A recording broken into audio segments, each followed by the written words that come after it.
You're listening to the Be a Better Lawyer podcast with Dina Cataldo, episode 126.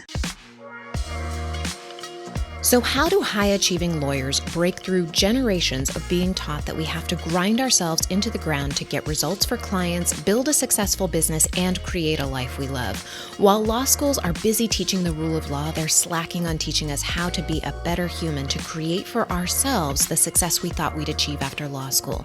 This podcast bridges the gap between law school and life. Hello, how are you doing?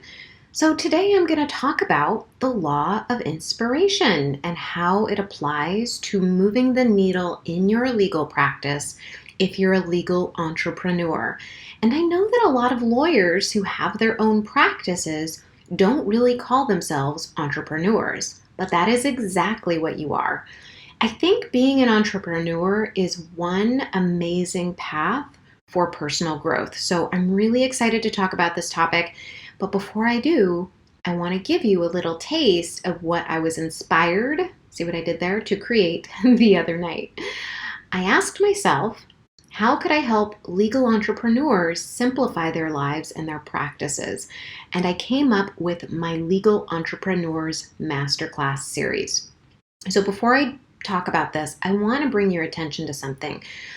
I want you to really think about your business differently. And one of the ways you can do that is by asking yourself questions about how to simplify your clients' lives. And in doing so, you can do it in a way that is in alignment with what you want and how you want to run your practice. So just one habit to get into is start asking yourself, how can I simplify my week? How can I simplify my clients' lives? Like really just asking yourself, how can I make this easy? How can I simplify this? Making time to do that is going to make your life easier. All right, so let me get into what this Legal Entrepreneurs Masterclass series is.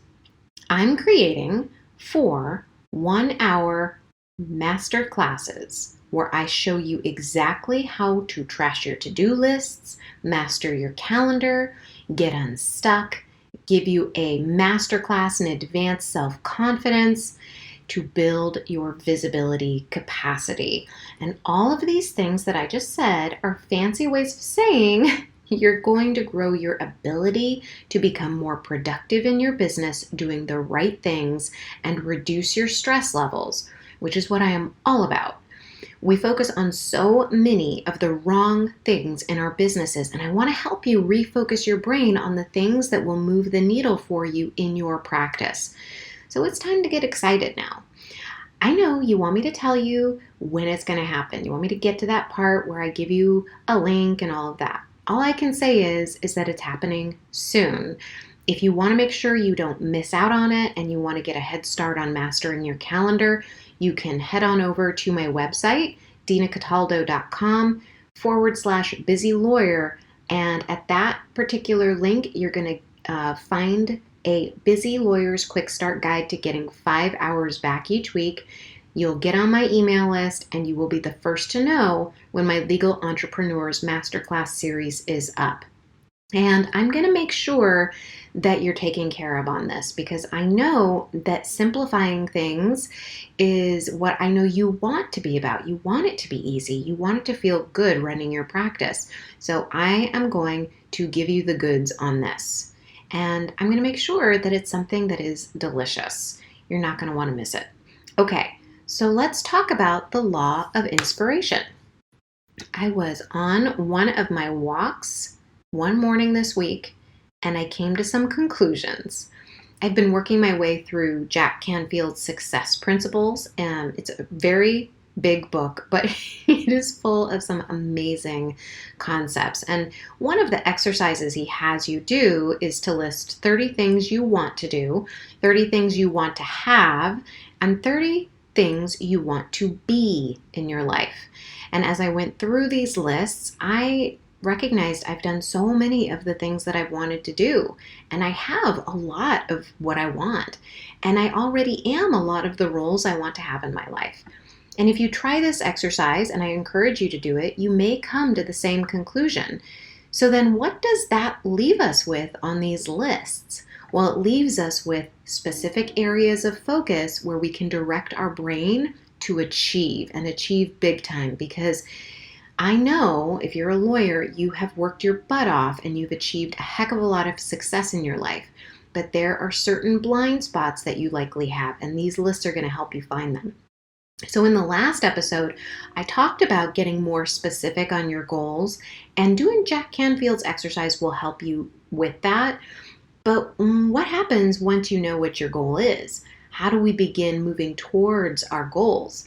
A common belief is that inspiration strikes, that we don't control where inspiration comes from, and that it's going to come from outside of us, like a bolt of lightning, right? Inspiration is just going to move right through us, or a muse is going to inspire us to write that blog post or social media post, a book, an article, or maybe generate that really big idea for your practice. Or we think that we're going to do something when we feel like it. Doesn't that sound nice? Like as if if we feel like doing something, does that mean that it's going to be worthwhile? I mean, how many things have you not felt like doing, but when they were done, it felt amazing? Bar exam for one, or a workout. Maybe for the moms listening, when you gave birth. So this thinking that inspiration comes from outside of us and that we're suddenly going to feel like doing something when it's the right time, those things do not serve us. It's magical thinking that people perpetuate. Some of my favorite authors talk about how the words flowed through them like they weren't even coming from them. They were coming from an outside source. But they wouldn't have been able to write them if they didn't do the work required in the law of inspiration. Inspiration requires asking ourselves questions and finding the answers inside of ourselves, inside of our brains. We literally think things into existence from what we have experienced and what we know. And I call this the law of inspiration. And the law of inspiration is that we cultivate our inspiration by thinking about the problem we want to solve. It doesn't come from outside of ourselves, it comes from inside of ourselves. And just so you know, I have totally made up this term of the law of inspiration, but the concept is real. We can fill ourselves up with experiences and learning from others, but ultimately, inspiration is not handed to us. It is created by us. There's a quote attributed to the writer William Faulkner that goes, "I only write when inspiration strikes. Fortunately, it strikes at 9 every morning." Many of us, and I used to do this, think we're stuck because we're not inspired, or that the answer is just going to come to us on how to get started. Remember, our brain doesn't like to expend energy. Our brain likes to save energy, conserve energy. It likes pleasure, and it dislikes anything that feels a little dangerous. And inspiration requires energy, and it's not always pleasurable to sit down and do something that we have on our calendar that we have planned ahead of time. And you know what? Doing anything new, well, it's a little bit scary. All of this inspiration requires us to focus our brain on what we want and think about the next thing to do. Then do that thing. We have to recognize all the traps that our brain is laying for us because it doesn't want to expend energy and it wants everything to feel good. And you know what? It's a little bit scared. We have to refocus and refocus again every time we sit down to do something uncomfortable. Creating. And entrepreneurs are creators. We're creating something from nothing. And that requires cultivating inspiration over and over and over again. In our world, we have more distractions than ever, but don't imagine that it wasn't just as difficult for any writer even 100 years ago to sit down and create. We can allow our brain to fool us by telling us that we can't find the time because we're too busy, or we can't take charge of our brain, or we're just like we aren't committed, we can't prioritize, we just can't focus, we're overwhelmed, all of these things.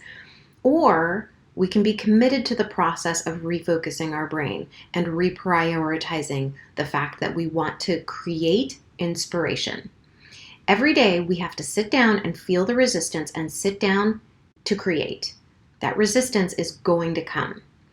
Our brain does not want us to create. because that takes energy. It's going to tell you you have to clean the house. You got to bake some cookies and you got to straighten your office. Don't let it win.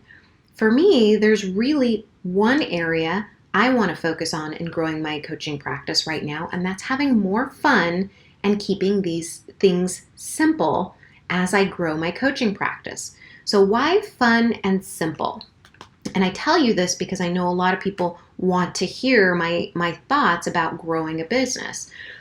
It's because I have the thought that having fun is inspiring, right? It always comes down to our mindset game. In having inspiration, having fun attracts the people I want into my coaching practice, and it allows me to be more me in my marketing. And when I make complicated concepts simple, then it makes it easier for my clients to understand how they can transform their lives and their practices.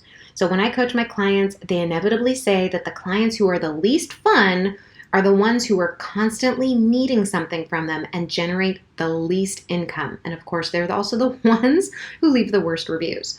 So those clients are difficult for them. What if you could decide who you wanted to attract into your practice?